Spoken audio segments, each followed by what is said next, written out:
Saluto a tutti, guardiamo dei compa qui in Hawaii Nanter CFM e oggi ci andiamo in Lornedo per il droit un cabraggio Gendre Santini. RCFM e Campacui.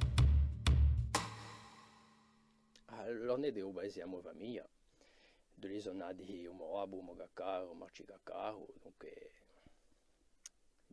ci sono sempre giunto da Zidello, dunque io paese, semplicemente.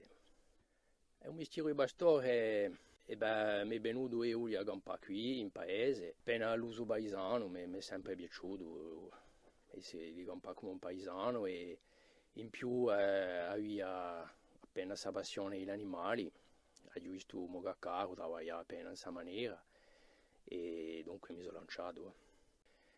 Allora io ho due capre, ho visto 150 capre, faccio formaggio roccio. Allora lavoro qui, l'inverno sono qui, dunque in Lornedo, e apertesi un mese di luglio mi ne vuole un fiominale, dunque sempre stessa comuna.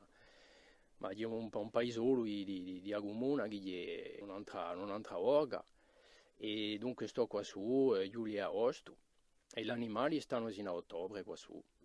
Allora qua su io, qua mia moglie abbiamo un mese, dunque luglio e agosto, abbiamo appena di accogliamo la gente, abbiamo mangiare con i nostri prodotti, dunque un formaggio, un roccio, voilà, stiamo sino a 20 agosto. E dopo regolo regolarmente per affaccare gli animali.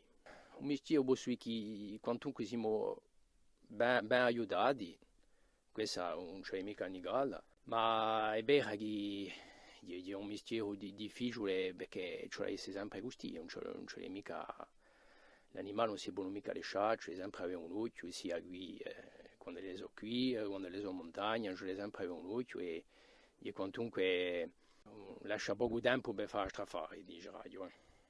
Va bene, può di continuare così, di dare donne le bogani perché le carriere sono lunghe, dunque io lascio a te, io il fisico che lo danghi e il morale no, perché devo dire, bon, mica sempre facile e cerca di dare donne.